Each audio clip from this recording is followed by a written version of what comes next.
Hello friends, welcome to channel AMBPCS।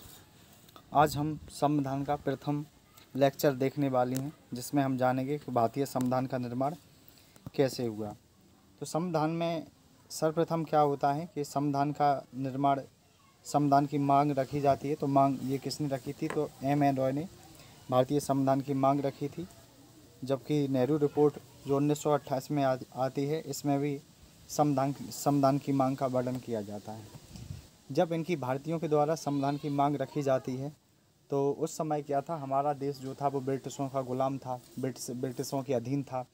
तो ब्रिटिशों ने एक मिशन भेजा भारत में, क्योंकि भारतीय मांग कर रहे थे कि उनके संविधान का निर्माण होना चाहिए। तो एक मिशन आता है, क्रिप्स मिशन, जो 1942 में आता है। ये इसलिए आया था ताकि जो भारतीय हैं वो अपनी संविधान का निर्माण कर पाएँ। लेकिन हुआ ये कि ये जो क्रिप्स मिशन भारत आया 1942 में, ये असफल रहा। असफल होने की वजह क्या थी? असफल होने की वजह मुस्लिम लीग थी, क्योंकि मुस्लिम लीग के द्वारा ये कहा गया कि भारतीय संविधान का निर्माण तभी होगा जब भारत का विभाजन हो जाएगा, यानी कि जब पाकिस्तान का उदय हो जाएगा, ऐसा इनकी कहा जाता है। इस वजह से ये असफल होता है। इसके बाद क्या होता है कि दूसरा मिशन भेजा जाता है, जिसको हम कैबिनेट मिशन के नाम से जानते हैं। कैबिनेट मिशन के नाम से जानते हैं। जब ये कैबिनेट मिशन 1946 में आया, तो ये सर्वप्रथम मुस्लिम लीग के सदस्यों से मिलता है। इस वजह से ये मिशन क्या था, ये सफल हो जाता है। जब ये मिशन सफल हुआ, तो इसके बाद क्या हुआ? निर्वाचन होता है। इसके बाद क्या हुआ? संविधान सभा का निर्वाचन होता है।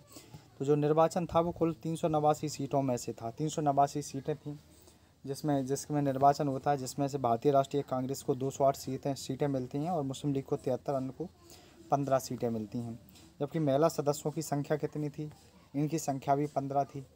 इसके बाद हुआ क्या कि संविधान में इनकी 3 बैठकों का आयोजन किया गया। यह 3 बैठकें, इनकी प्रथम बैठक का जो आयोजन किया गया वो 9 दिसंबर 1946 को होता है। प्रथम बैठक का जो आयोजन किया जाता है वो 9 दिसंबर 1946 को, ये संविधान की पहली बैठक थी। इसमें जो अस्थायी सदस्य बनाए गए थे, अध्यक्ष थे, वो उनका नाम था सच्चिदानंद सिन्हा। अस्थायी जो सदस्य बनाया गया था, उन्हें बनाया गया था सच्चिदानंद सिन्हा को अस्थायी सदस्य बनाया जाता है। इसके साथ ही हमें याद रखना होगा, जो सेकंड बैठक होती है, दूसरी बैठक होती है 11 दिसंबर 1946 को सेकंड बैठक होती है। और इसके जो अध्यक्ष बनाए जाते हैं, इसके जो अध्यक्ष थे, स्थायी अध्यक्ष थे, डॉक्टर राजेंद्र प्रसाद थे। स्थायी अध्यक्ष कौन थे? तो डॉक्टर राजेंद्र प्रसाद बनाए जाते हैं। तो इस तरह हम देखते हैं कि संविधान में कुल 3 बैठकें होती हैं। पहली बैठक 9 दिसंबर 1946 को, दूसरी बैठक जो होती है वह है 11 दिसंबर 1946 को होती है।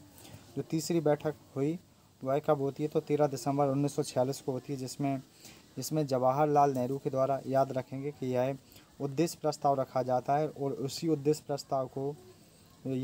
प्रस्ताव जो रखा था तीसरी बैठक में, वो जवाहरलाल नेहरू ने रखा था। और यह उद्देश्य प्रस्ताव लागू कब होता है? तो ये लागू हुआ था 22 जनवरी 1947 को, ये लागू होता है 22 जनवरी 1947 को लागू होता है। इसी को आगे चल के उद्देश्य के नाम से जाना गया। तो इसे भी हमें याद रखना होगा कि इसी को उद्देश्य के नाम से जाना जाता है, जो जवाहरलाल नेहरू ने तीसरी बैठक में, जिसको इनकी उद्देश्य प्रस्ताव के रूप में लागू किया था। इसके बाद हम महत्वपूर्ण तथ्य देखने वाले हैं संविधान के निर्माण टॉपिक में। हमारा भारतीय जो संविधान है वो 2 वर्ष 11 माह 18 दिन में बन के तैयार हुआ था, जबकि 22 जुलाई 1947 को राष्ट्रीय ध्वज अपनाया गया। इसके साथ जो 24 जनवरी 1950 की जो डेट है, दिनांक है, वो काफ़ी महत्वपूर्ण है। क्यों? क्योंकि 24 जनवरी 1950 को राष्ट्रीय गान और राष्ट्रीय गीत, संविधान की अंतिम बैठक, भारत के प्रथम राष्ट्रपति डॉक्टर राजेंद्र प्रसाद बनते हैं।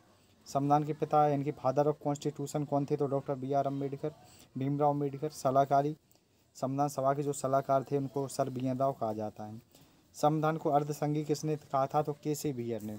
संविधान को अर्धसंघी किसने कहा था? तो KC बियर ने अर्धसंघी कहा था। जबकि ये भारतीय जो संविधान है वो लागू कब होता है? तो लागू होता है 26 जनवरी 1950 को, जबकि अंगीकृत और बन के तैयार हुआ था 26 नवंबर 1949 को। इसके बाद हम देखने वाले हैं, ये प्रारूप समिति काफ़ी महत्वपूर्ण है, परीक्षा में आती है। तो सबसे पहले इसका गठन जो हुआ था वो कब हुआ था? 29 अगस्त 1947 को इसका गठन होता है। 29 अगस्त 1947 को गठन होता है। इसके जो अध्यक्ष थे वो कौन थे? डॉक्टर भीमराव अम्बेडकर इसके अध्यक्ष थे। और जबकि इसमें 6 सदस्य भी थे, और 6 सदस्यों को याद रखना है क्योंकि ये पेपर में आते हैं। तो जैसे कौन थे? कृष्ण स्वामी अय्यर थे, KM मुंशी थे, मोहम्मद सादुल्ला, एन माधवराव, टी कृष्णमाचारी और गोपाल स्वामी अयंगर। इस तरह से कुल सात लोग शामिल थे, जिसमें एक अध्यक्ष डॉक्टर बी आर अम्बेडकर और 6 सदस्य इसमें शामिल थे। कांग्रेस की विशेषज्ञ समिति की बात की जाए, ये भी काफ़ी महत्वपूर्ण है। इसका गठन 8 जुलाई 1946 को हुआ था।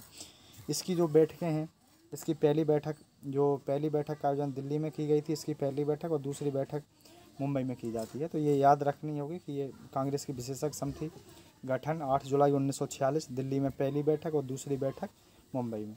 इसके साथ ही जब संविधान के निर्माण के लिए कुछ समितियां बनाई गई जो काफ़ी इम्पोर्टेंट हैं, जिसमें इनकी किस तरह से याद रखेंगे, तो ये याद रख सकते हैं कि जो संघ लगा हो, संघ हो या संघी हो या राज्य हो, तो इसके अध्यक्ष थे जवाहरलाल नेहरू।